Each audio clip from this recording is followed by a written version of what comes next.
Attend to you study এর মানে হচ্ছে কি তোমার পড়াশোনার প্রতি মনোযোগ দাও। আবার যদি বলি অ্যাটেন্ড অন ইউর এলিং মাদার, এর অর্থ হবে তোমার অসুস্থ মায়ের সেবা করো। তাহলে গঠনের যেটা দাঁড়াচ্ছে এটা হলো অ্যাটেন্ড টু এবং অ্যাটেন্ড অন, এদের অর্থ সেম নয়। এগুলো হচ্ছে আসলে গ্রুপ প্লাস অথবা আমরা বলতে পারি ফ্রেজাল ভার্ব। আবার একই এই ধরনের ফ্রেজাল ভার্ব নিয়ে আজকে আমরা জানবো। So let's welcome to this video. Today will know about the group verbs with give.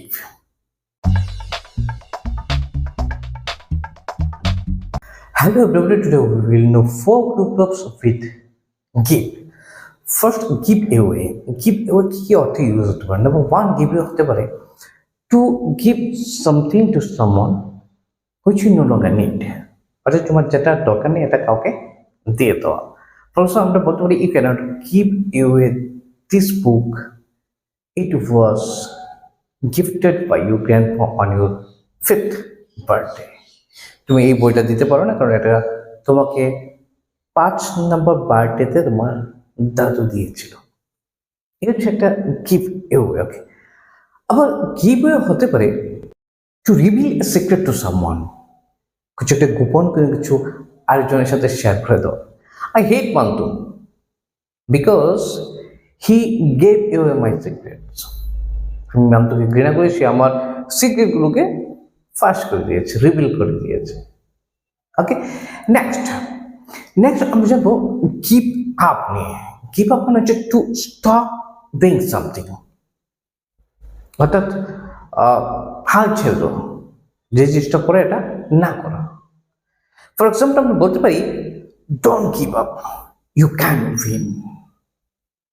হাল ছেড়ে না, তুমিও কি করতে পারো, জিততে পারো। In that sense you can use give up. Next number 3 হচ্ছে গিভ ইন। গিভ ইন একটা হতে পারে সারেন্ডার করা, আত্মসমর্পণ করে দাও। ফর এক্সাম্পল বলতে পারি the police will not give in to the criminals. Police কি করবে না, ক্রিমিনালদের কাছে আত্মসমর্পণ করবে না, তারা ফাইট করবে, তারা ফাইট। ওকে, আবার একটা গিভ ইন হতে পারে জমা দেওয়া। Today is the last date to give in your project work. আজকে তোমার প্রজেক্ট ওয়ার্ক জমা দেওয়া শেষ দিন। ওকে, নেক্সট আরেকটা দেখে নিই, আরেকটা হচ্ছে গিভ আউট। গিভ আউট একটা অর্থ হচ্ছে to stop working. For example বলতে পারি the batteries give out, that's why my remote was not working. Battery কি হয়ে গেছে, কাজ করছে না, এই জন্য আমার রিমোটটা কাজ করছে না। ওকে, আরেকটা অর্থ ইউজ হতে পারে গিভ আউট, এটা হচ্ছে to give something to a group of people. To give something to a group of people, অর্থাৎ কোনো লোককে, অনেকগুলো লোককে একসাথে কোনো কিছু দিয়ে দেওয়া। The news was given out by the reporter. নিউজটা রিপোর্টারে দেওয়া হয়ে গেছে, অর্থাৎ সবাইকে জানানো হয়ে গেছে। সো এই হচ্ছে আমাদের 4টে গ্রুপ অফ। আজকে আবার এই 4টে গ্রুপ অফের সম্পূর্ণ অর্থ আমরা বুঝতে পারলাম কিনা, এগুলো জানার জন্য আমরা এখনো করবো ফিল ইন দ্য ব্ল্যাঙ্কস। দেখা যাক সেন্টেন্সগুলো দেখে কারেক্টলি আমরা ইউজ করতে পারি কিনা, কোন প্রেপোজিশনটা হচ্ছে, কোন গ্রুপ ভার্বটা সঠিকভাবে ইউজ হবে এক্ষেত্রে। রাইট, চলো দেখে নিই।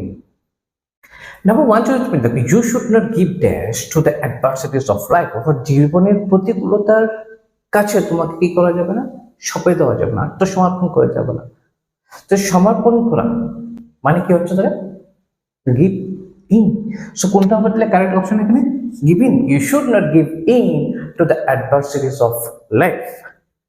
Next দেখো, never give dash before you reach your destination. তোমার ডেস্টিনেশনে, গন্তব্যস্থলে পৌঁছানোর আগে কোনো সময় হাল ছাড়বে না। এক্ষেত্রে কি হচ্ছে give, অবশ্যই কি হবে up, give up। এটা হচ্ছে give in, এটা হচ্ছে up।